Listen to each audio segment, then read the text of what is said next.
इमरान खान पर एक और कातिलाना हमले की तैयारी हो रही है। उन्हें सिक्योरिटी के हवाले से तनहा किया जा रहा है।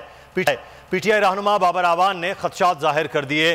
कहा कि इमरान खान पर मुकदमात में पेशी के लिए दबाव डाला जा रहा है, जबकि हमलावर को वीडियो लिंक के जरिए हाजिरी की इजाज़त है।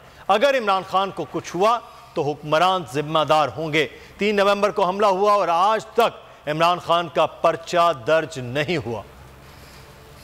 हमारे पास कुछ ताज़ा इत्तलात हैं और ताज़ा सर्कमस्टांशियल शवाहिद कि किस तरह दोबारा इमरान खान की जान लेने की कोशिश हो रही है। हमारे पास इत्तलात हैं, उनकी बुनियाद के ऊपर मैं आपके सामने ये इंतहाई संगीन और हसास सूरत हाल आपके सामने बयान करने पे हम मजबूर हो गए। ये जो पर्चे हैं, ये पहला सर्कमस्टांशियल पीस ऑफ एविडेंस है हमारे पास। ये इस्लामाबाद में करने का मकसद ये है कि इमरान खान को इस्लामाबाद कचहरी में घेर गार के लाया जाए और फिर वहां पे स्नाइपर या किसी कार बॉम्ब के जरिए या किसी खुदकश के जरिए उनकी जान ले ली जाए। इमरान खान को सिक्योरिटी के एतबार से सारा तनहा कर दिया गया है। अहमद नियाजी इंचार्ज हैं इमरान खान की सिक्योरिटी के, और उनके साथ कुछ दूसरे ऑफिशियल्स और हमारे वॉलंटियर लड़के हैं, वो हमारे जानसार हैं। उन सब पे पर्चे क्यों किए जा रहे हैं? इमरान खान के हमले में कत्ल करने वाला उसको अगर वीडियो लिंक के जरिए पेशी की इजाजत हो सकती है तो इमरान खान को भी इजाजत मिलनी चाहिए।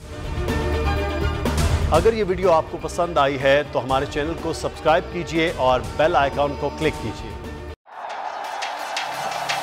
जिंदगी एक मैदान है और PSL 8 में हर टीम को छूना आसमान है। 6 टीमों के बीच धुआंधार लड़ाई। ये शोर ना लड़ाई का है ना डर का, ये शोर है जीत का, ये शोर है जुनून का। खेल का जुनून रोजाना रात 11 बजे सिर्फ बोल न्यूज पर।